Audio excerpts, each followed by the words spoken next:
Keçmiş haqqında pəhpəhlə danışan insanlar əslində indiki zamanda xoşbəxt deyirlər və gələcəklə bağlı heç bir ümidləri yoxdur və ya planları yoxdur. Hər insanın həkimi elə özü olmalıdır. Amma insan özünü görmür axı. Sevgilisi atıb, xəyanət olub, sonra işdən qovulublar və s. Bunlar hamısı belə toplanır və indiki zamandan insanın enerjisi ora axır. Gözləyirik ki, bıçaq sümüyə dirənsin. Sonra da gedək xalatlara müraciət eləyək ki, gəlin bizi xilas eləyin. Bəs narahatçılığı bizə verən kimdir? Biz özümüz yanlış dünya görür. Axı içimizdədir o bizim. Düzəlməyib də. Siz tam yetişəndə o istədiyinizə çatacaqsınız. Hələ ki sizi döyürlər. Mənə də çox döyüblər. Biz düşünün ki, qartallarıq, gedib başımızı soxmuşuq hinə. Blok qoymayın bilgiyə. Bir şeyi qəbul eləmirsinizsə, bir şeyi hələ sizə çatmayıbsa, o demək deyil ki, o yoxdur. Erkin Qiyasi 1979-cu ildə Bakı şəhərində doğulmuşdur. 285 nömrəli orta məktəbdə təhsil alıb və daha sonra Azərbaycan Dövlət İqtisad Universitetində təhsilini davam etdirib. Təbiətdə aktiv istirahət etməyi və balıqları çox sevir. Əsas hobbisi isə araşdırmaçılıqdır. Ailəlidir, 2 övladı var.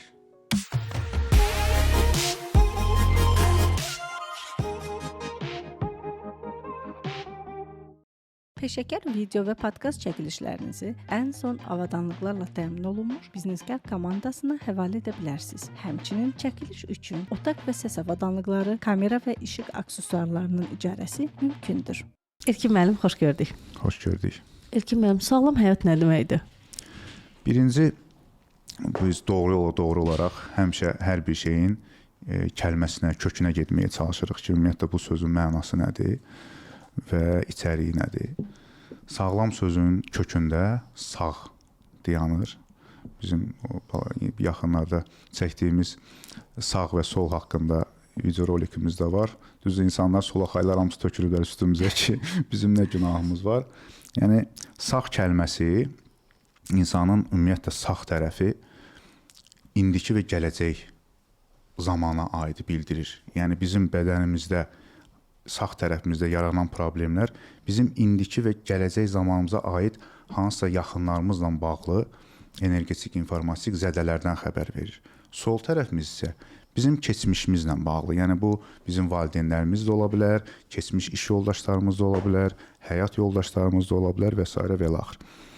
Yəni sağ deyəndə bizim sağ kəlməsi həm tərəf bildirir, həm də sağ qalmaq sözü var da, yəni sözün kökündə sağ var. Sağlığı var. S hərfi özü də həm işığı bildirir, həm sonsuzluğun yarısıdır. Bəli. Yəni o sağlamlıq deyəndə ilk növbədə sən rusca deyirlər, здесь сейчас, indi və burada olmalısan. İndi və burada olan insan sağlam olur. Yəni gələcəyə yönəlik olur, hədəfi olur adamın ki, gələcəyə gedir. O insanlar var, deyirlər ki, keçmişdə yaxşı idi, hayf deyildi, məsəl üçün deyirlər, Sovet vaxtı belə. O elə keçmiş haqqında pəhpəhlə danışan insanlar əslində indiki zamanda xoşbəxt deyirlər və gələcəklə bağlı heç bir ümidləri yoxdur və ya planları yoxdur. Özlərini dartırlar keçmişə. Bu insanlar çox hallarda xəstə olurlar. Çox hallarda xəstə olurlar. Bəs yaxşı xəstəlik necə gəlir? Xəstəliyin kökü əslində ruha bağlıdır. Yəni bir şeyi bilmək lazımdır ki, insanın bədəninin, bu orqanizmin təminatını götürsək, faizlərə bölsək, bunun 90%-ni ruh təmin eləyir. Cəmi 10%-ni maddi faktorlar təmin eləyir. Biz düşmüşük 10%-in üstünə 90-ı qurtarmağa çalışırıq. Amma əksinə olmalıydı. Yəni, tibblə, bu birisi, belə deyim, elmlər, ruhsal elmlər əslində vəhdətdə çalışmalıdırlar. Orqanizm kompüter kimi bir bütöv sistemdir. Yəni, düşünün ki, bir kompüter aparırsınız IT-şnikə, deyirsiniz ki, bunu təmir eləmək lazımdır. İndi hansısa proqram qatında nəsə problem yaranıb. O da deyir ki, mən ancaq bunun video kartına baxıram. Mən ancaq bunun klaviaturasına baxıram, mən ancaq bunun ekranına baxıram. Yəni, mənim bir dənə sözüm var, həmişə deyirəm ki, müasir tibb, həkimlərdən dönə-dönə üzr istəyirəm. Mən heç kimi alçatmaq istəmirəm, sadəcə yanaşmanı deyirəm ki, nə dərəcədə aydın olsun.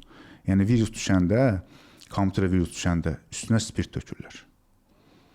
Spirtlə hard diskdəki virusu təmizləmək mümkün deyil.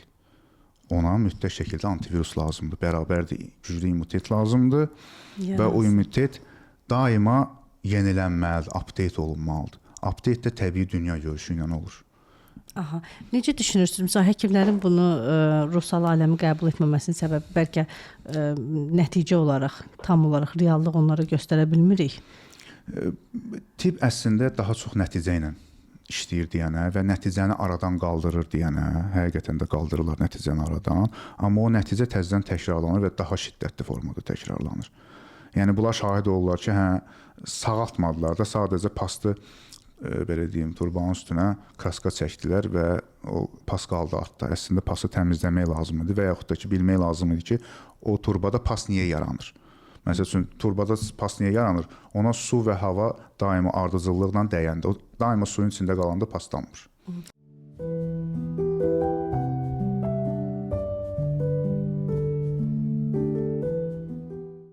Çox dəyərli izləyicilərimiz, bizi hər zaman dəstəklədiyiniz üçün sizə minnətdaram. Kommentlərinizin hər birini oxuyuruq. Hər biri çox gözəldir, özəldir. Etdiyiniz dualara görə sizə minnətdarıq.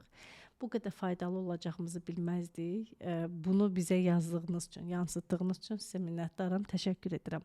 Sizdən çox kiçik bir ricam olacaq. Bizim hansı ki videolarımıza baxış həddindən artıq çoxdur. Ümumi olaraq 6-8 milyondan artıqdır. Amma statistikada, rəqəmlərdə biz bunu görə bilmirik. Bizə dəstək olmaq istəyirsinizsə, bizə kömək olmaq istəyirsinizsə, bu yolda bizlə bərabər əl-ələ getmək istəyirsinizsə, çox rica edirəm sizdən bizim kanalımıza abunə olun və həmişəki kimi öz kommentlərinizi də bizdən əsirgəməyin. Təşəkkür edirəm.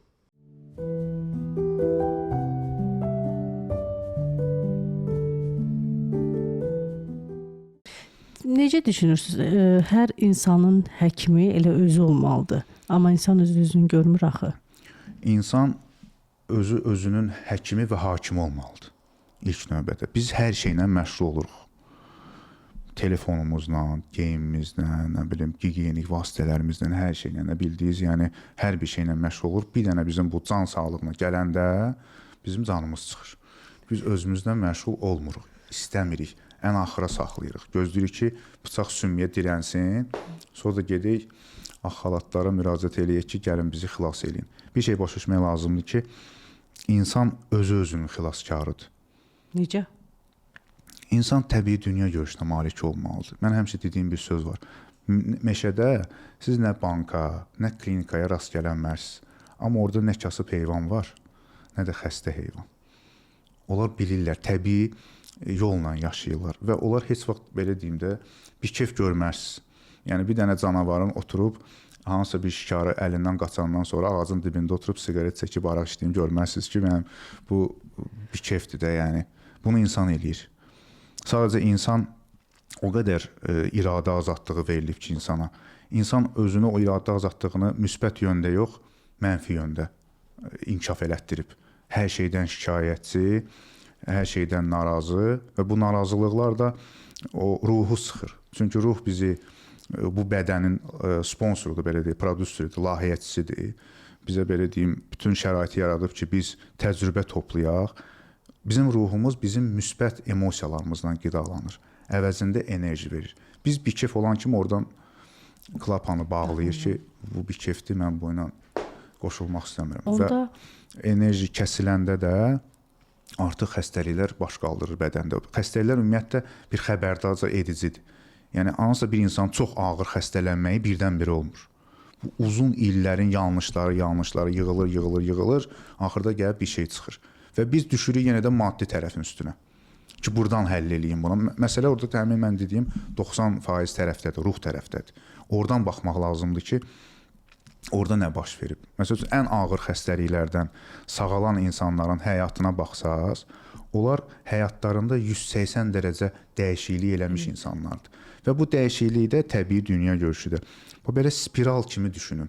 Yəni insan inkişaf elədikcə o 180 dərəcə daima inkişaf eləmir. Həmişə dəyişməlisən. Bir qəlibdə qalmalı deyilsən. Sən qəlibdə qaldıqca orada necə deyim, çürümə baş verir. Heç vaxt onda çatmırsan, həmişə yolda olursan. Bəli, həmişə inkişafda olmalısın. Bütün kainat daima təkamüldədir. Yəni yaradılışın təməl qanunudur təkamül. Təkamülsüz, yəni bu bitər və təkrarlanar və maraqsız olar. Bəs onda xəstəliyimizi özümüz sağaltmağımız üçün nə etməliyik?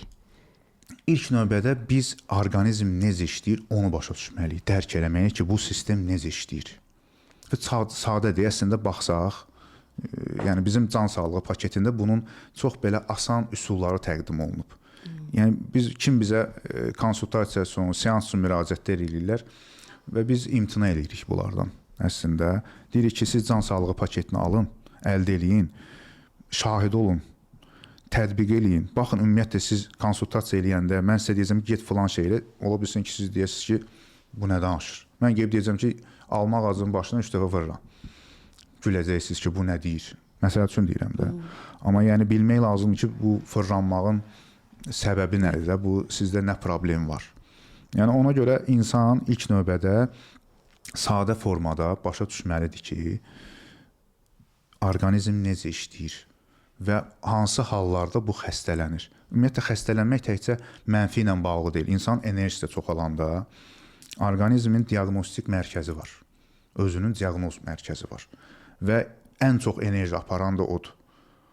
Beyindir. Beyin deyil, ümumiyyətlə bütün sistemdir. Aha. O sistem təyin edir ki, filan yerdə xəstəlik var, enerji bol olanda.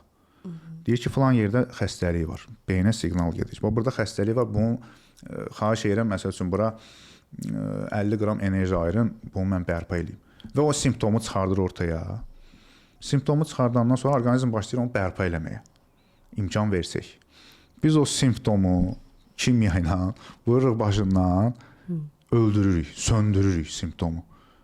Yəni bədənimizin... Bəli, və hansısa bir simptomu söndürürük ki, yox, sən bunu, məsələn, qrip olmusan, səndən soyuq dəymə axıntı vasitəsilə çıxır, ya da ki, qarın getmə olur, soyuq dəymə çıxmalıdır, biz onun qarşısını alırıq dərmanla. Ki, yox, uşağın qarnı getməsin və yaxud da ki, bizim qarnımız getməsin, yaxud da burnumuz axmasın. Soyuğu qoymuruq çıxmalı, saxlayırıq orada, ağzını bəş-bəş bağlayırıq ki, sən burada qal. Hə.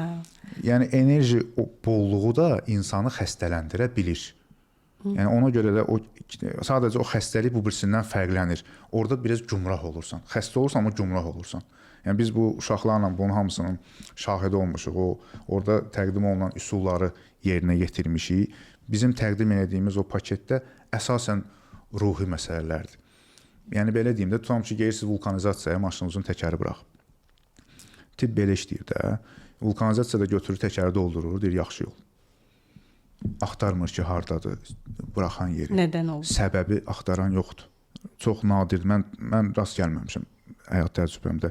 Səbəb axtaran və ya soruşan və yaxud da ki, bunu analiz eləyən. Hə. Amma bu paketdə biz məhz səbəblə məşğul oluruq. Biz enerjini... Çox çətindir. Onu şəxsən bilməyə ehtiyac yoxdur. Sadəcə orada proqramlar var. Biz bilirik ki, insanın xəstələnməsi iki halda baş verir. Ya enerji soğurulması, ya enerji bolluğu vəziyyətində. Əgər enerji boldursa və insanın ümumiyyətlə enerjisi bol olanda o Birləşmiş Qablar haqqında video çəkmişdik, yenə də fiziklər tökülmüşdü üstümüzə. Birləşmiş Qablar qanunu nə deyir? Yəni, bərabərləşənə qədər mayelər axırlar da bir nöqtədən, bir qabdan digər qaba. İnsan enerjisi də elədir. Məsələn, burada oturmuşuq 3-4 nəfər, mən bol enerji ilə gəldim, sizin hansınızdasa enerjilər azdır. Biz dördümüz də bərabərləşənə qədər məndən enerji axır. Və mən gedirəm evə, təsəvvürən böyük bir kollektiv, hamısı da enerji çatışmazlıq, hamısı narazı, bir keyf, şikayətçi bir insanlar. Mən də gülən, belə danışan bir adam, gəlirəm, girirəm ora, hop, sorular, mən də oldum onlardan biri, bozardım. Mən yaşlıydım, oldum bir dənə saralmış bir yarpaq. Evə gedirəm, artıq vəziyyət pisləşir. Çünki mən qoşuldum, hamısından mənim enerjim axdı getdi. Yəni, bizdə orada üsullar var ki, həm olduğun müddətdə səni heç kim soğurmasın, qapaqlar qoymaq var. Bağlamaq. Bəli, bağlamaq var. Həm lap qaçırtdın da indi, oldu ki, elə bir yerə getdin ki, orada onu eləmək mümkün olmadı və yaxud da yadından çıxdı. Gəldin evə, bütün hara nə paylamısan, qaytarın, xahiş edirəm. Amma İlkin bəy, misal üçün mən özümdən danışırım. Misal üçün gündəlik rutinlərim var da, deyim ki, gəzəndə, meditasiya eləyəndə, nə bir fly yoqada bir 20 dəqiqə məşq eləyəndə, bu mənim bütün günümü gecə belə saat 1-dir, məsələn, yatmalıyam da mən bu vaxt oyaq qalmıram. Bəli. Yata bilmirəm. Məsələn, gedib uzanıram, göz açıq oluram. Amma bəzi məsələlər var ki, məsələn, rutinimin birini qaçırdanda, məsələn, bir dənə bir pis xəbər eşidəndə enerji düşür. Bunu enerji balansda saxlamağın özü çox çətindir. Məsələn, mən görürəm də. Enerji düşdüsə hamısı düşür bir-bir. İş düşür, alınmır, ailə, uşaq dağılır. Getdiyin iş alınmır. Gözəl. Bunu tarazda saxlamağın özünü mən balanslaşdıra bilmirəm heç. Bu necə olur? Bunun kökündə yenə də mən məsəl üçün uşaqlarımıza da, dostlarımıza da belə dostlar arası hələ ki təlimlər keçirik. İndi sentyabrdan planlaşdırırıq. Azərbaycanda da elan verib bu təlimləri keçək. Təbii dünya görüşü ilə bağlı. Çünki bir şey yadda saxlamaq lazımdır ki, bütün texnologiyalar, üsullar təbii dünya görüşünün yanında heç nədir. Bu Dünyanın necə? ən güclü dərmanları belə. Aha. Yenə deyirəm, mən meşəyə gedəcəm yenə. Yəni oradakı ağaclara, otlara, çiçəklərə, arılara, yəni onlara baxmaq lazım ki, onlar necə yaşayırlar. Biz bilirsiniz necə varlığıq. Biz hər bir şeydə çox dilxor oluruq. Təbii dünya görüşü isə hadisə baş verir. Mənim həmişə dediyim bir söz var da, insanın xoşbəxtliyi və bədbəxtliyi onun öz həyatından və ya baş verən hadisədən asılı deyil. İnsanın ona baxış açısından asılıdır. Hə. İnsanın stresini hadisə yaratmır. Adını çəkməyəcəm, bir nəfərdən biri demişdi ki, bəs deyirlər ki, uşaqlıq travmasıdır. Nə var ki, uşağın üstünə qışqırdılar da. Uşaq balaca bir varlıq deyə, uşağın biz adi belə üstünə qışqıranda onun enerjisi uçub gedir o tərəfə. Onun 10 qram enerjisi var da. Sən onun üstünə qışqırırsan, orada bir dənə belə mental bədənində, indi o haqqda da danışarıq, mental bədəndə belə bir çapıq yaranır. O çapıq qalır orada. Ta ki o uşaq böyüyüb, ona normal baxana kimi. Yəni bunu mən misal çəkmişəm həmişə. Uşaq vaxtı oyuncağımızın hansısa bir hissəsi qırılır. Biz hönkür-hönkür ağlayırıq. Baxış açısı aşağıdır da. Təbii dünya görüşü hələ yoxdur, hələ formalaşmayıb. Böyüyürük, böyük maşınımızın təkəri qırılır və biz yenə də ağlayırıq. Halbuki eyni şeydir. Başa düşdünüz nə demək istəyirəm? Yəni sizin stressinizi yaradan hadisə deyil. Sizin baxış açınızdır. Siz əgər ona belə gülərək üstündən keçsəz, bunu belə deyim, özümdən də deyirəm, mən də tam o deyiləm. Danışmaq rahatdır. Tam da o deyiləm, mən də istəyirəm, uşağa da istəyirəm, iş yoldaşlarıma da istəyirəm, nəyəsə yolda kimsə maşın şeydir, onu da istəyirəm, normal bir şeydir. Amma biraz sonra onu gülüb, gedib qayıdıb orada bir də gülürəm yəni. Ən azından yadıma düşəndə. Sadəcə artıq əvvəl, məsəl üçün, deyək ki, 1 il əvvəl Erkin 10 dənə hadisədən 9-una hirslənirdisə, indi 5-inə hirslənir, 5-inə gülür. 10-da 10 olanda, hər bir şeyə gülüb keçəndə adamlar var, deyir, bu sırtıqdır, buna heç nə olmur. Həqiqətən də sırtıq təbii dünya görüşünə malikdir. Yəni biz səslənsə də, bivec adamlar olur, bunun heç nə vecinə deyil. Bağırdan top kimidir də adam, heç nə vecinə deyil. Yəni pandemiya dövründə də baxa bilərsiniz, ən sağlam insanlar və heç bir xəstəyə tutmayan həmin adamlar idi. Bizim sırtıq və bivec dediyimiz adamlar. Kimi mental bədənimizdir. Mental bədən nədir? Mental bədən yaddaş bədənidir. Yəni Əzələ yaddaşı? Xeyr. Yox, ha. Ruhi yaddaş. Ruhi yaddaş. Ruhi yaddaş, bəli. Kainatda ümumiyyətlə hər bir maddə, hər bir zərrə, elə bir şey yoxdur ki, o enerji və informasiya daşımasın və iz buraxmasın. Məsəl üçün, Quranda da var da ki, sizə filan kəslər və yaxud da ki, filan şeylər şahid gətiriləcək. Mən onu əvvəlki dövrlərdə oxuyanda mənə qəribə gəldi ki, bunu necə canlandıracaqlar, necə olacaq, bu necə diriləcək. Əslində oradadır da, necə ki, məsəl üçün, siz kompüterə girdiniz, kompüterdə istənilən fayla baxsaz, onun yaranma tarixi var, dəyişdirilmə tarixi var, onun üzərində nə işlər görülüb, hamısının belə bir izi var. Tarixçəsi var. Təyyarə uçuruyor göydən. Bəli. Təyyarənin arxasında ağ iz buraxırıq. Biz mayalanma dövrümüzdən, ana bətnində mayalanma dövründən ta bu günə kimi bir kağız olsaydı çəkib göstərərdim. Belə bir belə sosis formasında deyək də, belə bir iz buraxırıq və bütün orada hər bir şeyimiz yazılır. Düşünün ki, diskləri, DVD-ləri, diskləri belə saniyədən də aşağı, o milli saniyədən də aşağı belə formada hamısı orada disklər şəkildə yığılıb. Və o sağlam adamda o tam dairə olur. Yəni, bir operator girib insana baxanda, skan eləyəndə, İndi elə bir cihazlar yoxdur. Təəssüflər olsun ki, bu haqqda da danışanda gəlirlər ki, elmlə sübut elə. Yəni, sənin cihazın, süni cihazın o təbii tezliyə qalxa bilmir də, elə bacarmır. Nə vaxtsa bacarmar, bilmirəm.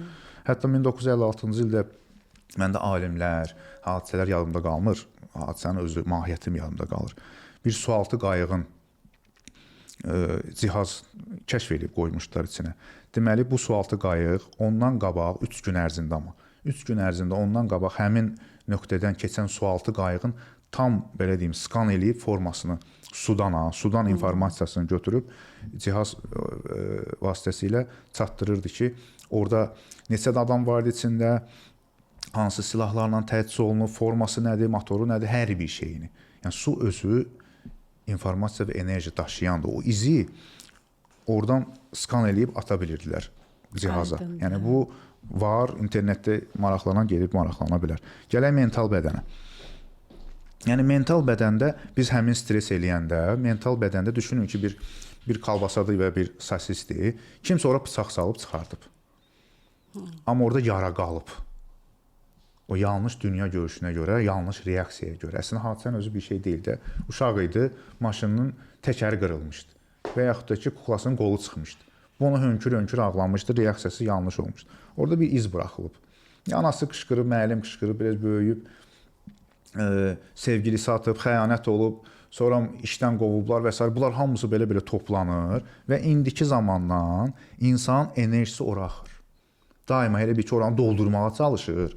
Sadəcə ora o vaxt olur ki, insan gedir ora, o karmik korreksiyalar deyirlər. Karmik korreksiyalar əslində budur. Yəni, gedirsən ora, artıq böyümüsən də. O hadisəyə səmimi şəkildə, hətta yadıva salıb hönkür-hönkür bir də ağlaya bilərsən, reallaşdıra bilərsən və oranı bərpa eləyəndən sonra sənin indiki zamanında cismani bədənində yaranmış problem artıq aradan qalxır. Sən yaralar sağalır. Yəni, bizim uşaqlıqda bədənimizə bir yara düşürdü. Onu biz nə edirdik ki? Gündə ağacdan yıxılırdıq, ora cızılırdı, burası öz-özünə bərpa olurdu. Biz ona nəsə həkimə gedir. Bəli, baxmırdıq. Çünki bizim enerjimiz o qədər bol idi, o qədər şən idik. O bizim vecimizə deyildi. Biz artıq böyüdük. Həm də bizim bu matrisalar, düzgün qoyulmamış həyat hədəfləri, mən özüm də keçmişəm bunu. Başa düşürsünüz? Yəni, bu mənim həyat təcrübəm üzərindən çıxış edirəm. Belə nəzəriyyə deyil bu. Ki, mən o şeylərdən o qədər keçmişəm, baxmışam ki, mən orada səhv eləmişəm deyənə, bax, bu baş verib, burada bu baş verib, burada baş verib. Biz elə bir ki, qırmızılardan keçə-keçə qalırıq da, yəni. Peşəkar video və podkast çəkilişlərinizi ən son avadanlıqlarla təmin olunmuş Biznesgar komandasına həvalə edə bilərsiniz. Həmçinin çəkiliş üçün otaq və səs avadanlıqları, kamera və işıq aksesuarlarının icarəsi mümkündür. Hazırda 36 yaşım var. 32-yə qədər yaşadığımı bilmirəm. Ondan sonra başlamışam deyənə bu terapiya falan. Ondan sonra indiki illərimi sayıram. Ondan qabaqkını saya bilmirəm. Amma bir sistem var. Biz bu sistemin içindəyik. Biz ora gələ bilmirik. Hələ də sən işləyirsənsə, hələ də sənin öhdəliklərin varsa, sən 9-6 rejimindəsənsə, sən onu tuta bilmirsən söhbəti. Bəli. Razısınız mənlə? Bəli. Bu sistem bizi baxın, hisslərimiz başqa yerə aparır. O bədən qalıb üçün arasında da ruh, bədən, beyin arasında qaldı. Hisslərimiz başqa yerə aparır. Beynimiz başqa yerə aparır, bədənimiz başqa yerə aparır. Bəli. Nəticə ilə görürük ki, gün bitib, biz heç nə eləməmişik. Özümüzə vaxt qalmayıb. Özümüzə vaxt Əslində mən də demək olar ki, ömrümün böyük hissəsini elə yaşamışam və işdən ayrılanda da hətta o biraz onu yaşadım ki, indi nə olacaq, necə olacaq. Hətta evdə də soruşdular, necə olacaq, bilmirəm. Amma yaxşı olacaq. Yəni, bu gün də mən buradayam və həqiqətən də hər bir şeyin xeyrə yönəlik olduğuna şahidəm həyatımda. Belə deyim də, zamanı gələndə, siz tam yetişəndə o istədiyinizə çatacaqsınız. Hələ ki, sizi döyürlər. Mənə də çox döyüblər. Yəni, bir dənə də kontent çəkmişdik biz qılıncla bağlı. Deyir, qılınc keçmişinə baxanda başa düşürdü ki, onu nəyə görə bu qədər döyürdülər, gah soyuq suya soxurdular, gah alova soxurdular. Yəni, axırda qılınc nə olur? Kəskin bir qılınca çevrilir də. Yəni, bizi döyürlər ta o vaxta qədər ki, biz artıq qılınca çevrilək.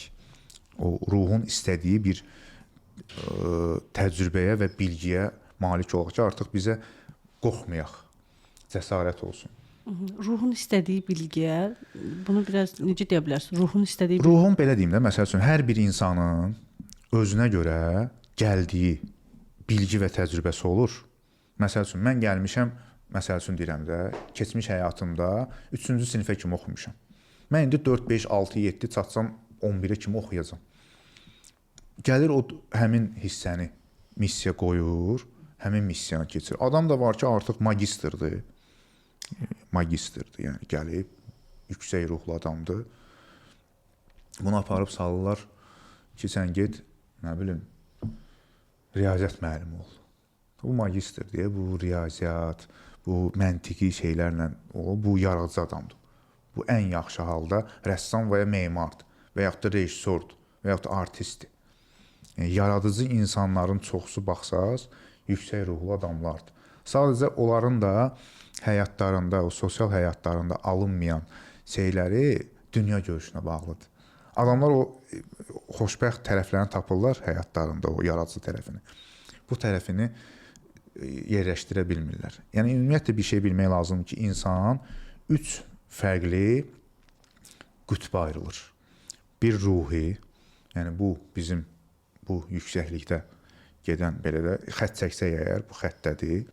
Bu sosialdır, qulaqlarımızdan belə xətt çəksək. Əslində xaç işarəsi də odur həm də, yəni belə eləyirlər. insan. Ruhi və bioloji müstəvilər. Bir də önə gedən və belə çəksək oxu belə, bu da insanın cismani bioloji müstəvisidir. 3 müstəvinin bütünlüyündən yaranır insan və bu 3 müstəvinin balansını qorumaq lazımdır. Birini əskiklik verəndə artıq o çarx işləmir də, o həmin o 3 dediyimiz 3-dən biri axsayanda adamlar var ki, onun üçün problem deyil. Məsələn, Səttar Bəhlulzadə. Onun ruhu yəni bir havalarda uçan bir adam idi. Yəni əsərləri var idi. Onun üçün sosial həyat sıfır mahiyyət kəsb eləyirdi. Ya Əliağa Vahid olsun. Hə. Ya Hüseyn Cavid olsun. Nəsimis olsun. Yəni baxırsınız ki, bu adamların, yəni ya peyğəmbərlərimiz olsun hamısı. Yəni o səviyyə elə bir səviyyədir ki, sən bütün kainatla vəhdətdə olursan, sənə buradakı hansısa iPhone, nə bilim hansısa bir maşın belə boş bir şey kimi gəlir. O dəyəri yoxdur sənin üçün. Mən bir dənə çox uzun illər bundan qabaq biz əvvəl Yeni Günəşdə qalırdıq 10-cu mərtəbədə. Oradan belə aşağı baxdım, həyətdə də qonşular biri ev tikir, biri ilə maşınla eləyir. Hamı o maddiyyatın içində qayma-qarışıqlıqdadır. Yuxarıdan belə baxdım və kimsə daşı çıxardır, ora qoyur, daşı qazırlar, sonra ora başqa daş qoyub qaldırırlar. Belə bir o vaxt sosial şəbəkələrdə var idim, sonra çıxdım. Orada yazmışdım ki, əslində biz daşların fərqli formaya salınmış şeylərdən ötürü həyatımızı tükətirik, xərcləyirik. Yəni belə götürəndə hər şey daşdan əmələ gəlib də, daşın müxtəlif formalarıdır da bu. Biz ondan ötürü bütün həyatımızı xərcləyirik. Sual gəlir ki, bəs sosial həyatı neyiniyə, bu rutinləri necə yaşayaq? Təbii dünya görüşü ilə getdikcə addım-addım.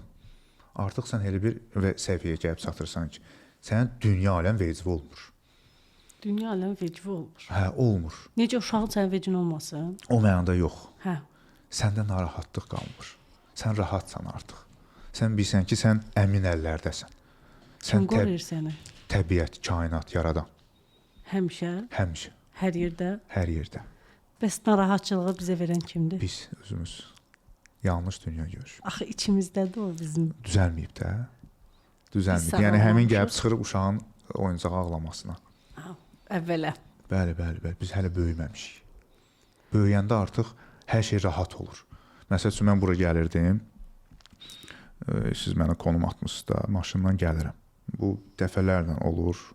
Bu sadəcə gərək mən bir də video çəkim. Sadəcə yəni özü qəsdən eləyib də.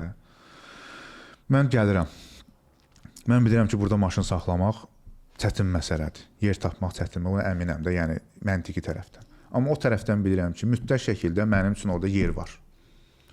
Mən qabaqda saxlamaq istəyirdim. Məntiqlə düşünürəm də. Birinci məntiqə girdim ki, bir dənə boş yer olsun, saxlayım, biraz uzaq saxlayım, amma qoy yer olsa girim.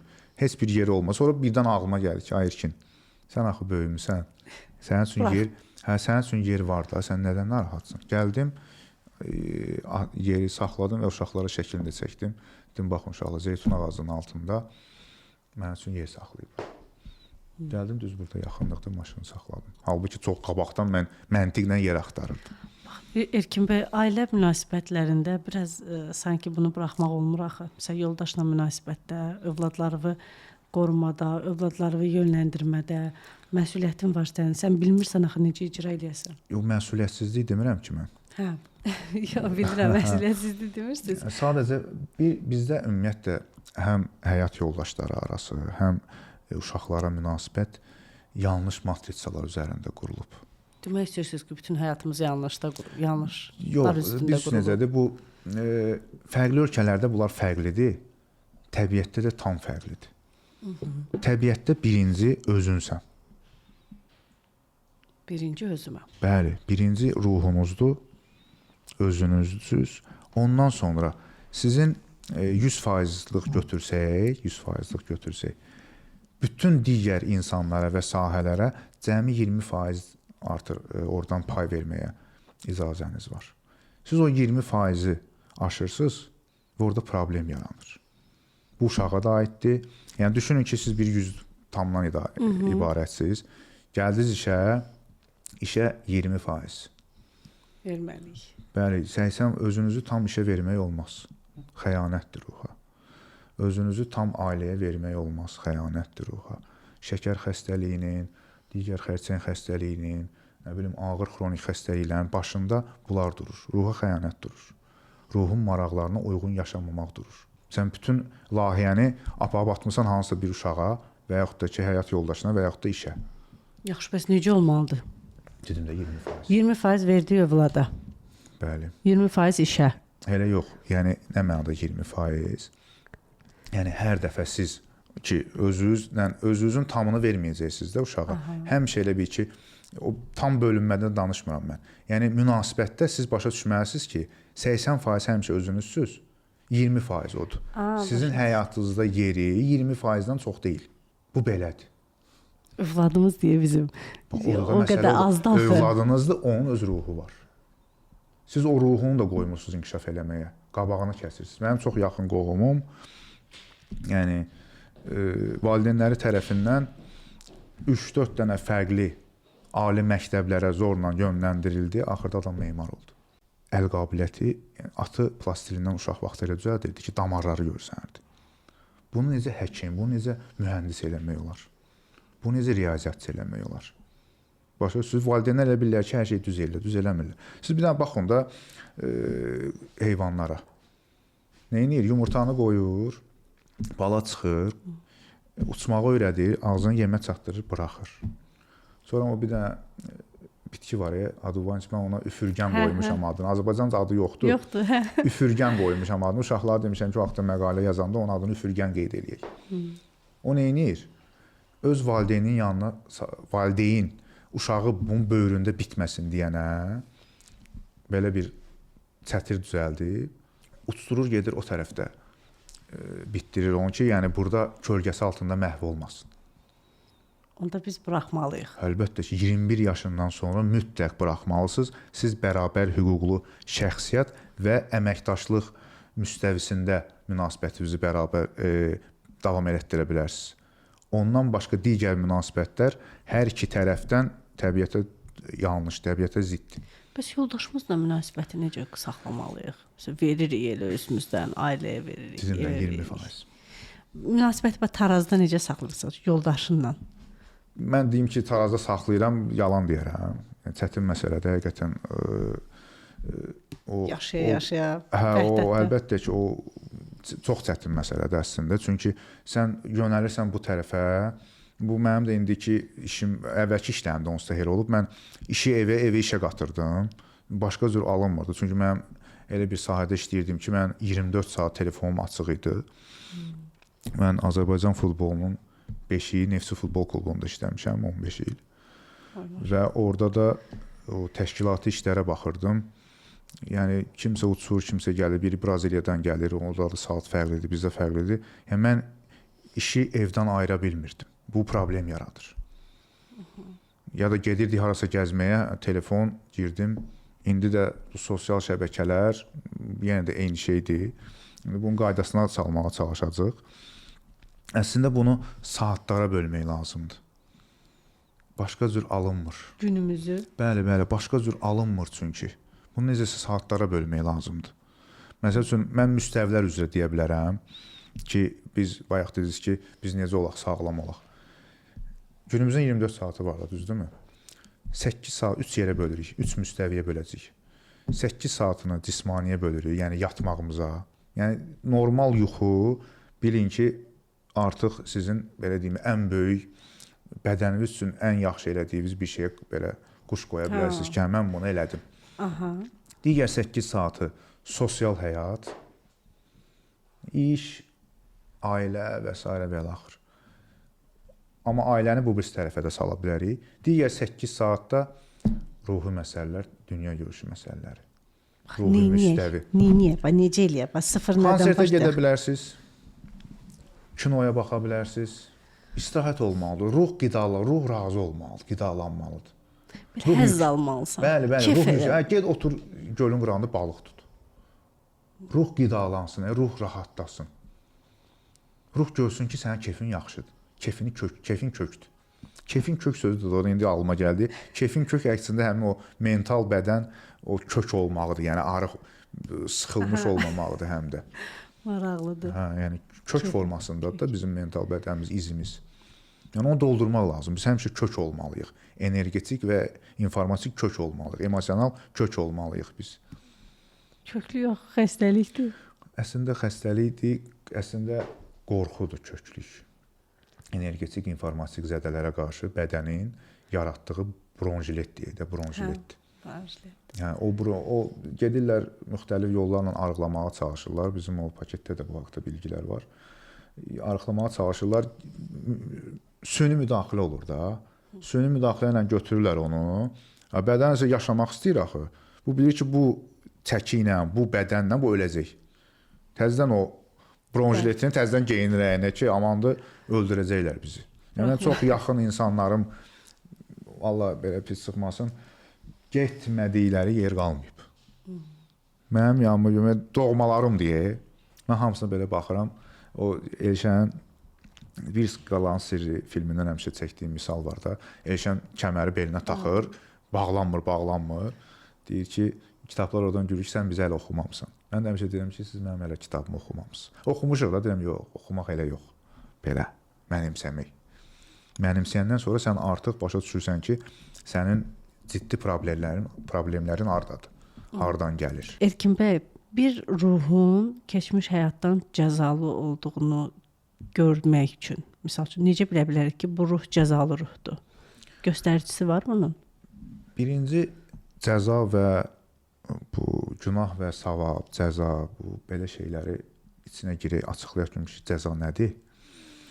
Yəni, bir çox hallarda əslində cəza deyil bu, yetişməyimiz üçün olur.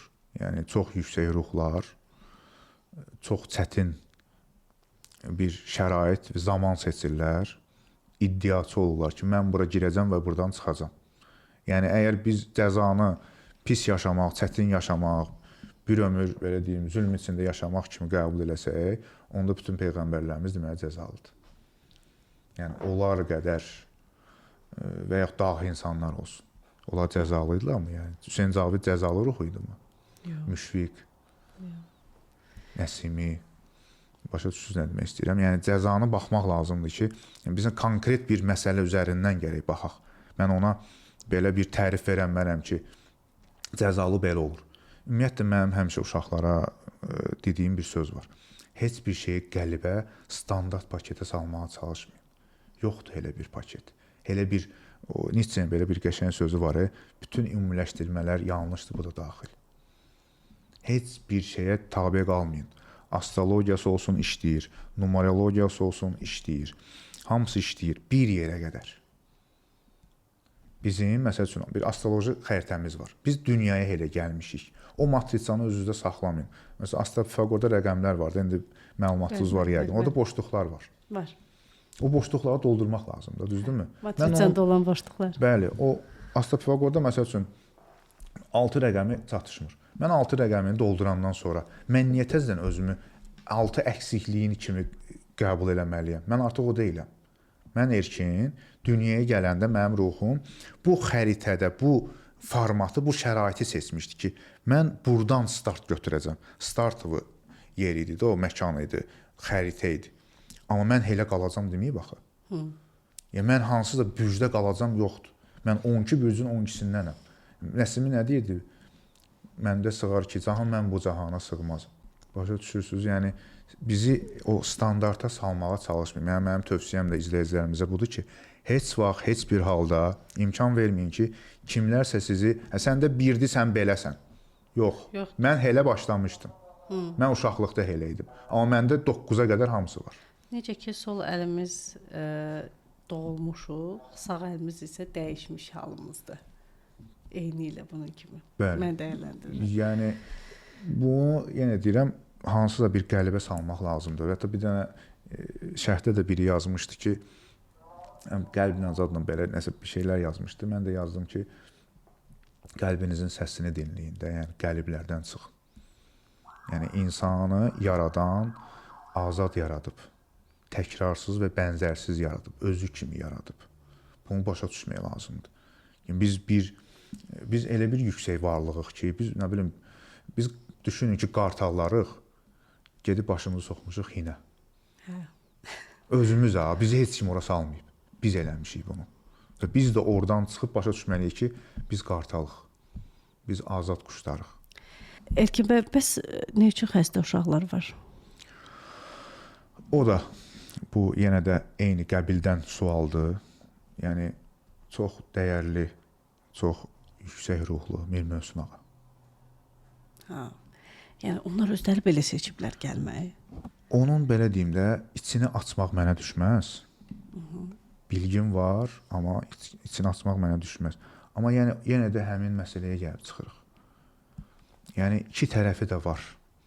Hətta səhv eləmirəmsə İngiltərənin baş məşqçisi var idi. O demişdi ki, bu dünyaya şikayət, nə bilim, xəstə gələn insanlar keçmiş həyatındakı günahlara görə belə olublar və onun baş məşqçisini atdılar barə və düz elədilər mənə görə. Çünki standart paketə saldı. Olmaz elə eləmək. Ola da bilər, olmaya da bilər. Bəli də, yoxdur axı bunun belə necə deyim, göstərgəsi yoxdur da ki, bu 100% belədir. Bəli, bəli. Bildiniz, yəni bu çox qarmaqarışıq. İndi mən erkinəm də, qabağınızda şükür Allah durmuşam, sağlam. Hər şey yerimdə. Mənim ruhumu kim təyin edə bilər ki, mən yaxşı adamam və ya keçmiş həyatımda yaxşı olmuşam və ya pis olmuşam. Adamlar var ki, yəni əzazilin biridir, hər şey də yerindədir. Hər şeyi yerindədir. Yüksək ruhlu adamdır mı? Bir düz nə demək istəyirəm? Bəli. Yəni ona görə qəliblərə salmaq lazım deyil. Ona görə bu şeyləri çox fərdi, konkret baxıb. Deyə bilərsiniz ki, Erkin bəy, bu adam necə adamdır? Yəni mən baxaram, deyərəm ki, bunun məsəl üçün karmik, nəslindən gələn karmik məsələlər budur, özünün ruhuna bağlı məsələlər budur, gedəcəyi yolda budur. Keçməsə belə olacaq. Yaxşı, Erkin bəy, mən necə adamam? Onu deməyək. Niyə? Onu siz özünüz təyin eləməyə çalışın. Başqasından fikir göndərməyin, mən yanlış göndərə bilərəm. Bəs Salaram sizi matritsaya. Bəxtiniz axı deyə bilərəm. O mənada deyə bilərəm ki, yəni bunun analizini aparıb. Bütün doğum tarixi, bütün mental bədənə baxıb, hara gedir, hardan gəlib, niyə gedir. Mental yəni bədən. belə deyim, bu İlkin təəssürat. İlkin təəssürat, ümumiyyətlə iki insan ilk görüşəndə cəmi 15 saniyəyə insanlar hələ salam verib bir-birindən danışmamışdan qabaq, ruhlar artıq 15 saniyə bir-birini belə deyim skan eləyib bir qərara gəlirlər. Sonra biz onun məntiqini atırıq, yox, elə deyir, bu yaxşı adamdır. Və yaxud da ki, yox, bu pis adamdır. Onda o 15 saniyədə bildiyimiz düzdür, hiss etdiyimiz. Bəli. Hətta Kim Milyoner Olmaq İstəyir verilişində Rusiyadan baxırdım ona. Orada deməli bir adam gəlmişdi, çox savadlı bir adam idi. Və suallara cavab verdi, məntiqlə getdi bir yerə qədər, bilgisi çatdığı qədər. Sonra bütün onun əlindəki o kömək, yardım üsulları qurtarmışdı. Deyir, mənim dostlarım mənə dedilər ki, mənim dostlarım var, güclü fiziklərlə kimlər. Onlar mənə dedilər ki, sənə sual gələndə cavabların içinə bax, ilk ağlıma gələni dinlə. Fikirləşmə. Bilmirsən, sualı oxuduğun sual cavabı bilmirsən. Bilmirsən də bunu bildiyin heç. Bunu bilmirsən. Bilmədiyin o cavabları oxuyanda ilk ağlıma gələn ona cavab ver. Adam 3 dənə, 4 dənə elə cavab verdi. O birisində sonra girdi məntiqə yandırdı. Onda bu həyatda məntiqə girməyək.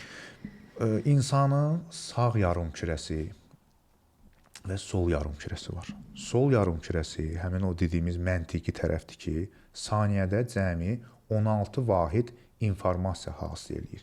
Yəni məntiqdir, fikirləşir yavaş-yavaş belə. Sağ yarımkürəsi isə bu daha çox qadınlarda belədir. Yəni qadınların təbiəti belədir. Saniyədə 10 milyard vahid informasiya hasil edir. Ona görə bir qadın eyni vaxtda telefonla danışıb, yemək bişirib, oradan da paralel bir dənə də başqa bir şey haqqında da fikirləşə bilir. Və bu yaxınlarda belə bir mübahisə də düşmüşdü. Kişi qadından üstündür və s. Əslində bu məntiqlə götürsək, qadınlar kişidən o şeydə üstündür. Sadəcə peşədə nəyə görə kişilər daha çox o belə deyim, mahir ustadlar daha çox qabağa gedir. Çünki kişi məntiqi varlıqdır deyənə bir şeyə fikrini yönəldir. Qadın orada qala bilmir. Dəyişir. Qadın orada qala bilmir, axıra gəlir, yarımçı qoyur, keçir bura. Buradan keçir ora. O pərvanə kimi də orası bir yerdə qalmır. Amma bunların hamısında da bir yarımçıqlıqlar var. Başa düşürsüz? Ona görə də amma kişi gedir ancaq bu bir kişi enerjisini paylayır da qadın. İki dənə yerə bölünəndə artıq kişi donur. Xalsa. İşləmir. O kompüterdə 5-6 dənə proqramı birdən açırsan donur ha. Yəni kişi odur. Amma kompüterdə var ki 10-15 dənə proqramı açır və rahat da işlər, o da qadındır. Eynilə. Bu güzgünün belə bir sirli tərəfi var, mən bildiyim qədərindən. Amma biz bilmirəm, düz istifadə edirik, səhv istifadə edirik. Ümumiyyətlə bu güzgü olsun və yaxud da ki başqa bildiyimiz bir məlumatlar var da ortalıqda gəzən.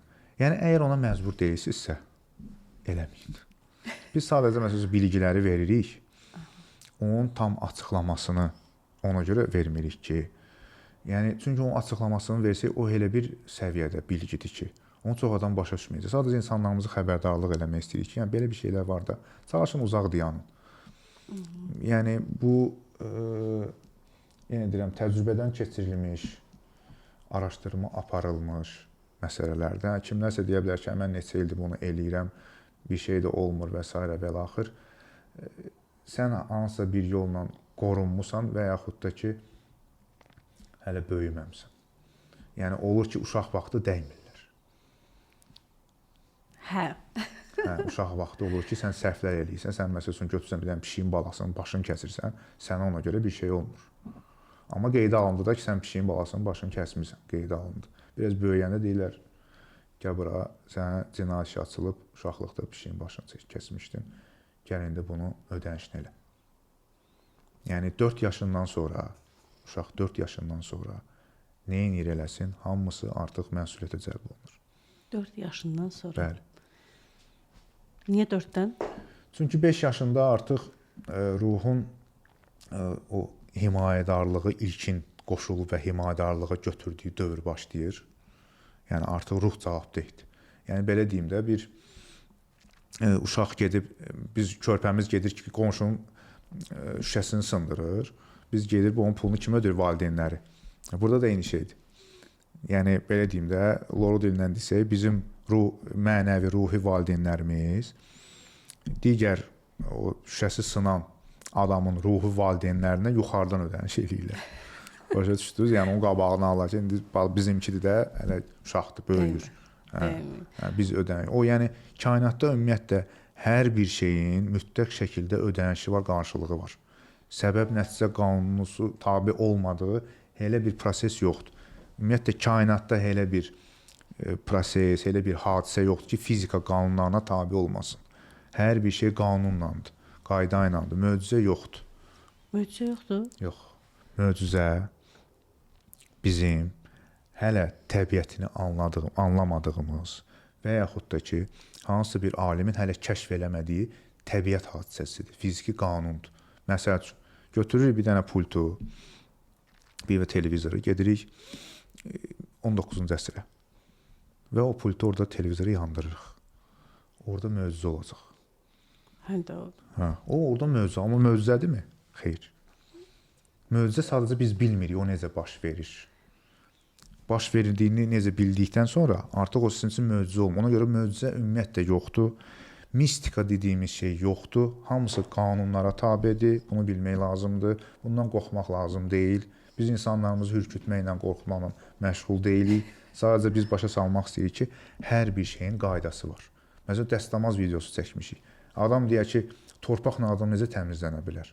Yüksək düşüncəli insanlar, tezlikli insanlar, obrazlarla işləyə bilən insanlar artıq dəstəmaz alanda ona hətta su, torpaq da lazım deyil. Yəni bunu artıq xəyalən belə eləyə bilirlər və hətta sizə deyərdim ki, ondan da effektiv alınır. Mən bir sizinlə maraqlıdır İlkin bəy. Bu insanın deyirsiniz, böyüməyib hələ. Bəli. Hələ uşaqdır da biz ruhumuzdan böyüməyini deyirik. Bu böyümək üçün tez gedə biləcəyimiz bir yol var, yoxsa vaxtı gələcək biz böyüyəcəyik? Ona görə bu yenə də çıxırıq qəlibə. Mən ümumiyyətlə heç bir qəlibə salmağın əleyhinəyəm. Belə ki, belə olmalıdır. Yox. Onda misal üçün biz qəlibə salmasaq, Erkin bəy, yemək belə bişirilməlidir. Uşaqlar məktəbə getməlidir. Onlar da demirəm də, mən insandan danışıram. Yemək bişirməklə insan bişirmək biraz fərqlidir. Yeməklər belə inanın ki, qəlibə salanda dadlı çıxmır. O belə olmalıdır. Bədahətən olmalıdır. Çünki belə deyim, bir insanın əlinin enerjisi var da, onun ora duz tökməyinə, kimsə götürüb qaşıqla, enerjisiz bir adamın ora qaşıqla duz tökməyin fərqi, o yeməyin dadını təyin edən, bişirən adamdır. Şey deyil, ora qram qeyd olunmuş qəliblər deyil. Deyil. Onda enerjimiz də təsir edir dadına? Əlbəttə ki. İki adam eyni, istəsəz təcrübə apara bilərsiniz. Götürün, 5 dənə adamı verin, eyni çaydan, eyni sudan. Hamı çay dəmləsin və yaxud da yemək pişirsin. Və sonra onun dadlarına baxın. Çayın belə dadı fərqli olur. Bitkidə belə yoxlayın. 5 nəfər eyni bitkini, eyni toxumu, eyni torpağa, eyni belə fərqli dibçəklərdə əksinlər və qulluq eləsinlər. İnsan necədirsə o bitki də elə bitəcək. İnsan necədirsə bitki də elə bitəcək. Bəli. O cür olacaq. İnsanın həyatı, ruhu hansı yüksəklikdə, hansı aşağılıqdadırsa, enerjisi necədirsə o elə də ona təsir edir. Yaxşı, bəs enerjini nədən alaq? Nədən enerji alaq? Ancaq gülməklə, ancaq xoş yaşamaqla, ancaq təbii dünya görüşü ilə. Belə bir qanun var. O şey eləyin ki, o şey asan, tez və şən alınsın. Və o işi o insanlarla eləyin ki, yenə də o iş bu cür alınsın. Yəni bu üçlüyə tabe olsun. Asan olmalıdır. Təbii hər bir şey asandır. Bunun ən belə, necə deyim, qaçılmaz mənim çəkdiyim nümunə bir ədəb də səslənsə cinsi əlaqədir. Yəni cinsi əlaqədən sonra uşaq dünyaya gəlir də. Bundan asan şey var. Təbii şeydir də ona görə. Başa düşürsünüz nə demək istəyirəm. Bütün təbiətdə bu çox asan baş verir. Bitkilərdə belə. Yəni bir arı gəlir, ayağı ilə götürür, aparır, qoyur o birisinin yuvasına vəssalam. Və orada meyvə mələ gəlir. Neynədir? Ayı orada, arı 2 saat orada çəkiklə, lomla işləmədi ki. Başa düşürsünüz nə demək istəyirəm. O şey ki çətindir. O şey ki yorucudur. O şey ki sizə narahatlıq, bikeflik gətirir. O deməli qeyri-təbiidir, təbiətə ziddir və sizə lazım deyil. Onu eləməyin. Mənim çox əziz müəllimin Vahid Rızayevin o sizin kitabları təqdim elədim sizə. Onun quşlar haqqında bir dənə yazısı var. Mən onu demək olar ki, hər gün beynimdə fırladıram və o yazını dəfələrlə oxuyuram, gözlərim dolur da yəni. Adam orada quşları elə ifadə edir, indi danışan düşlərimiz biz olur. Orada deyir ki, quş gəlir deyir yuvasına, qar yağıb da yuvasına, ayağı ilə belə deyir, qarı belə təmizləyir, oturur orada. Yumurtasını qoyur, külək, günəş, heç vaxt narazılıq eləmir. Heç bir halda quş narazılıq eləmir. Təbiəti olduğu kimi qəbul edir. Mahnı da var, deyir, təbiətin pis havası olmur. Bizim yanaşmamız deyil pis, bizim yanlış dünya görüşümüzdür. Bu heyvanlarda o təbii dünya görüşü, belə deyim də, refleksiv də olsa, yəni, onlar aşağı tezlikli, düşüncəli varlıqlar da olsa, yaradan onları xoşbəxt yaradıb, hürrəm yaradıb. Əslində, Babəkin hürrəmilər hərəkatı da buydu, yəni. Yeyib içib hər şey dağıdan deyillər. Adamlar azad idilər. Hür nədir? Azad olmaq. Azadlıq da təkcə bu azadlıq deyil, nə istəyirəm eləyim. Bütün o təbiətdə zidd matrisalardan, fikirlərdən, dünya görüşündən azad olmaqdır. Sən azad olandan sonra artıq sənə heç nə pis gəlmir. Sən bunu normal baxırsan. Mən uşaqlara misal çəkirəm. Deyirəm ki, yolla gedirsiniz, baxırsınız ki, bir it və ya pişik və ya quş təbii ehtiyacını ödəyir. Sonra əsəbləşirsiniz. Yox. Bu insanlar da belədir də. Bu bir insan da o hələ pişikdir, itdir də, hələ o ordadır. Sən onu görsən istəyirsən ona bax, plan gəz, üzr istəyirəm, eşşəklik elədi. O elədir də, indi hələ elədir, elə baxmaq lazımdır. Hətta mənim o əziz Vahid müəllimim, onun adının qabağında həmişə əziz ona görürsən, həqiqətən çox əzizdir bizim üçün. O maddəyə necə yanaşırdı görərsiniz. Mən hələ ora çatmamışam. Yəni adam bir dəfə mənim yanımda belə kağızı cırdı. Kağızı belə qoydu o birisi yana. Deyir, təşəkkür eləyirəm sənə. Yəni maddəyə, yəni bizim cansız və şuursuz və yaxud da ki belə də əşyaya bu dərəcədə sevgi ilə yanaşmaq bilirsiniz hardan gəlir? Bütün maddələrin içində Yaradanın işıq payı var. Yaradanın zərrəsi var, işığı var. O onu bilir və görür. Başa düşdünüz? Bizim üçün bu adi əşyadır. Onu görür, bir var hiss eləmək, o görür, konkret görür. Yəni qələmi belə deyir, atmayın. O qələm deyir, işıq daşıyır. O sizə yazmağa kömək eləyir. Biz necə davranırıq? Hələ əşyalar qalsın, biz az qala bir-birimizi it pişikdə yeyirik yalnız bir-birimizi. Biz bir-birimizin qədrini bilmirik. Qalmışdıq əşyalara. Ona görə də insan birinci ilk növbədə özünün bu egoizm deyil. Bunu egoistlik kimi heç kim qələmə verməsin. Təbii egoizm var. Təbiət yönümlü egoizm var. Birinci özünsən. Təyyarədə necədir? Məsəl üçün elan verilir də ki, qəza vaxtı ilk növbədə maskaları özünüzə taxın, sonra uşaqlara. Bunu niyə belə deyirlər? İncilin ayəsidir. Özünüzü xilas edin, ətrafınız xilas olacaq. Quran ayəsi, bir bəşəri öldürən bütün bəşəriyyəti öldürür. O bir bəşər özümüz isə biz özümüzlə məşğul olmalıyıq, özümüz böyüməliyik, özümüz inkişaf eləməliyik.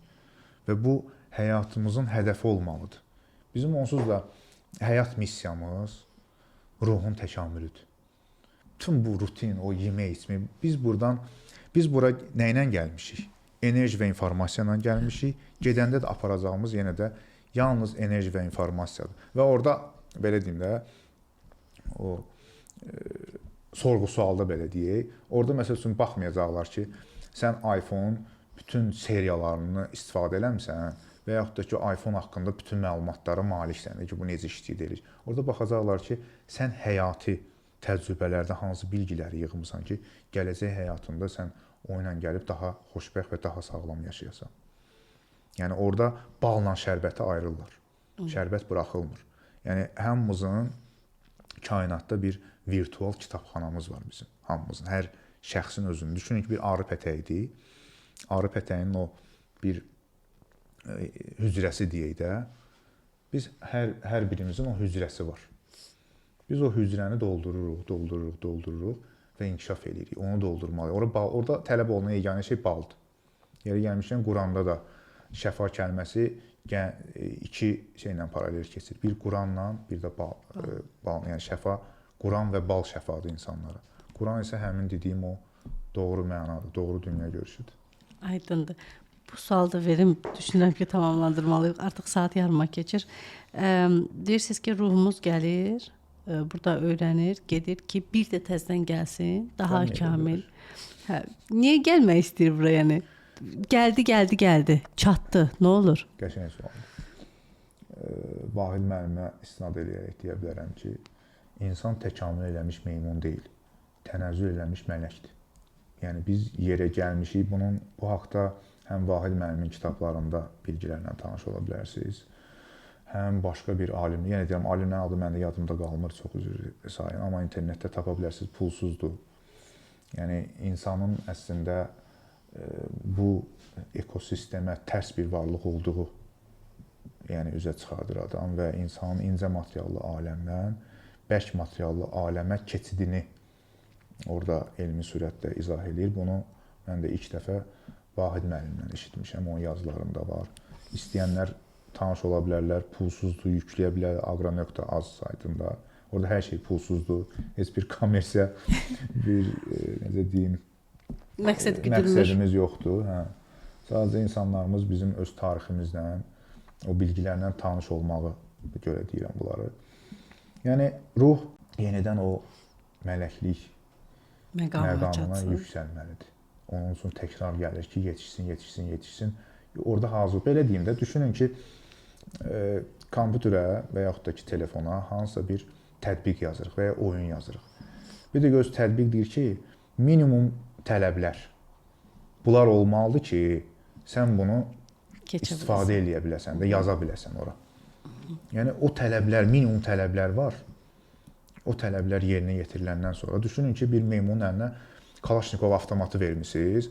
O da bütün adamı biçib gedər yəni. Yəni o sən bilməlisən, iradə azadlığı var axı. Yəni sən azad varlıqsan da, səni orada hökmüzər belə qoymuyor, belə geyəcəksən. Sən mələk olanda belə yenə də o qanunlarla və iradə azadlığınla sən yenə də hərəkət eləyirsən. Ona görə də yəni o məqama yüksəlmək üçün biz bu təkamülləri keçirik və hətta təkamül keçmiş ən yüksək ruhlar bir də dediyim kimi iddiaçı kimi yenə də yerə gələ bilirlər. Yəni yerə gəlmək cəzalıdır demək deyil. Mənasında deyil. Hə. Yəni deyirəm və qəlibə salmaq istəmirəm heç bir şey. Ki insanlar hansısa matritsaya bağlı qalmasınlar. Matrisaları əslində qırmaq lazımdır, üfüqü genişləndirmək lazımdır. O mən dediyim at gözlüklərdən açmaq lazımdır ki, sağa sola da baxaq. Bir dənə də sual verim. Bu sualdan cavab çıxdı. Deyirsiniz ki, mələk olmaq üçün. Axı mələklər insanlara xidmət eləyir. Qəşəng sualdır bu da. Mələklər insana hansı yöndə xidmət edir, ona baxmaq lazımdır. Mələklər insana yola gəlsinlər, yüksəlsinlər müstəvisində xidmət edirlər. Yoxsa bizim qulluqçular deyillər. Yəni bizim əl altımız deyillər. Yol göstərən mənasında. Yəni Qurandan götürsək ki, səcdə mələklər səcdə edildi. Yəni ümumiyyətlə Qurandakı mələkə kəlməsinin mənası istifadə edilmiş hər şeydir. Yəni Qurani mənası da, orada alt mənası, yəni fiziki hansısa bir qanadlı quşlardan söhbət getmir. Yəni məsəl üçün iblis səcdə eləmədi, sualını verərdiniz ki, niyə eləmədi? İblis egomuzdur bizim. Amma iblis yaxşı mələkdir. O mənada ki, o olmasa biz nə karyer eləmək istəyirik, nə özümüzü hansı bizə qarşı haqsızlıq olanda müdafiə eləyərik. Yəni bunları bilmək lazım. Sadəcə orada nədir məsələ? Biz egomuzu artıq həddini aşdıranda onu şeytanlaşmağa qoymalı deyirik. Yəni o şeytanlaşmasını artırmamalı. Bəli, onu həddində eləmək lazımdır. Bir dənə də sual verim. Belə bir şey var. Məsələn, bütün kitablar dinləri təbliğ eləyir. Bəs şeytanın kitabı yoxdur? Şeytanın kitabı elə deyil, dünyada.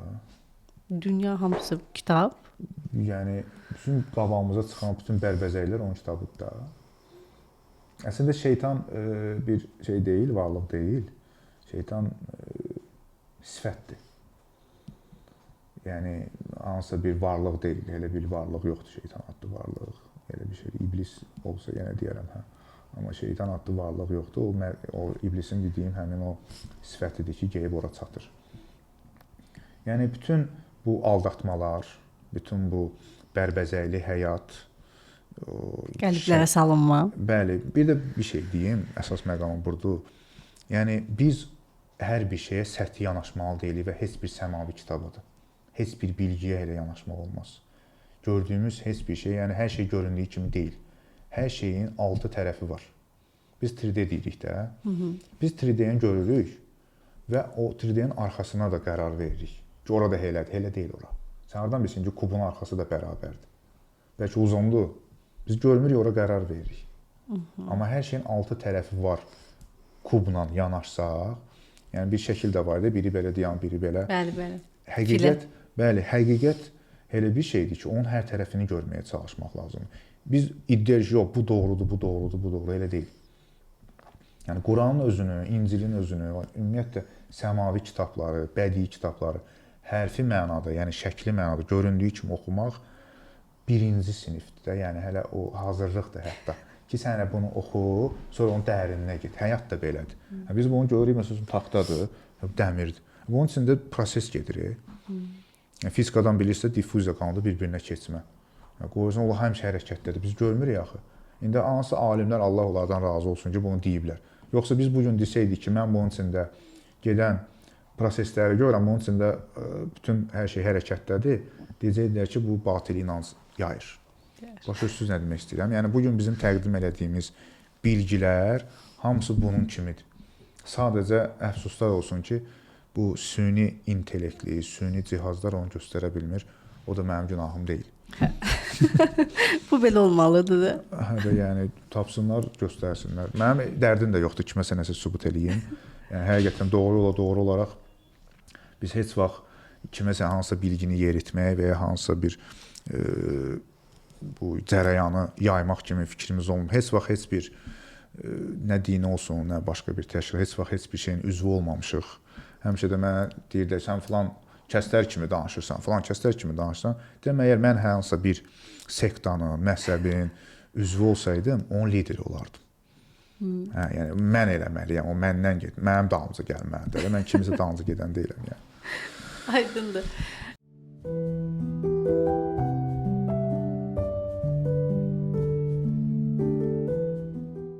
Düşünürəm ki, bir çox suallarımızın cavabını tapa bildik, amma bu azdır da, yəni suallar çoxdur.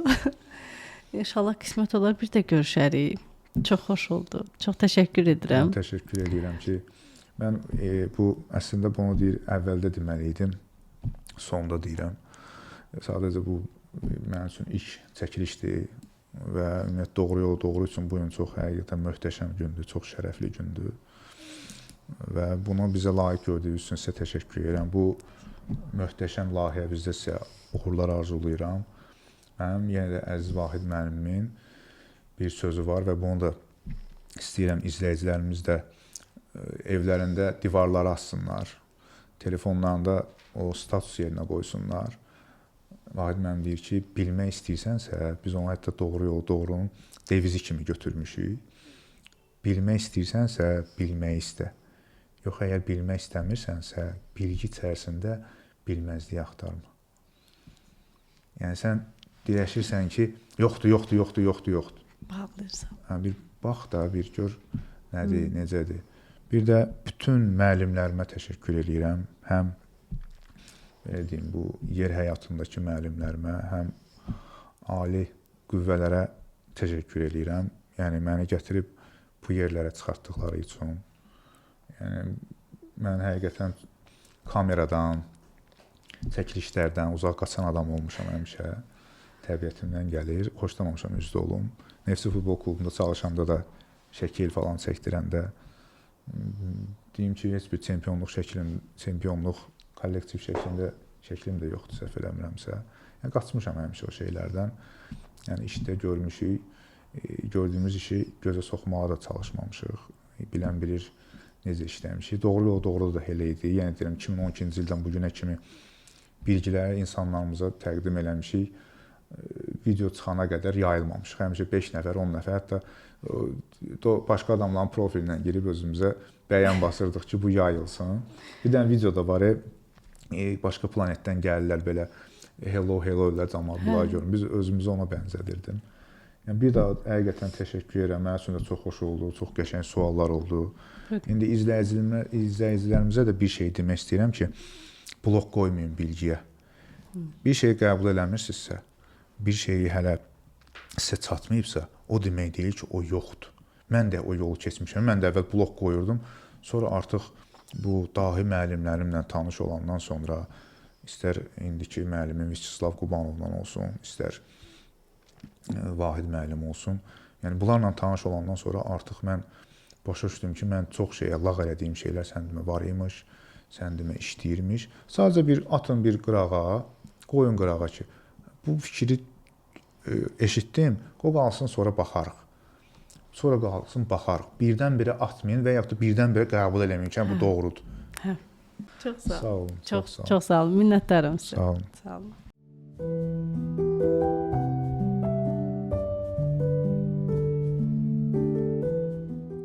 Erkin bəyə təşəkkür edirik. Bizə hədiyyələr gətirib çoxlu kitablar. Bu kitablar, burada olan kitablar Vahid Rızayeva məxsusdur. Bu kitabların satışı yoxdur, amma bu aşağıdakı saytdan bu kitabların PDF-lərini götürə bilərsiniz və oxuya bilərsiniz. Sizi tanış edim. Belə bir kitabda kainatlardadır yaranışımız. Daha sonra ümidimiz sənədir. Yaranış haqqında söhbət 2-ci və 3-cü hissələrdir. 1-ci hissələri qalmamışdı dedi. Bu isə Vahid Rızayeva məxsus olan növbəti kitablardan biridir və yenə də bunun satışı yoxdur. Amma bu saytdan, aşağıdakı saytdan əldə edə bilərsiniz. Ondan da başqa Erkin bəy bizə çox maraqlı bir kitab da gətirib burada. İnsan orqanizminin istifadə təlimatı. Məsələn, bu çox maraqlıdır. Bu da həmin kitabın deməli CD-sidir. Hansı ki, burada müxtəlif başqa məlumatlar da, videolar da var. Bu kitab insanın özünü tanımasına, xəstəliklərin azalmasına, xəstəliklərin ümumiyyətlə birdən yox olmasına gətirib çıxardır və insanın özü öz bədənini tanıması üçün vacib olan kitablardan biridir. Oxumanızda fayda var.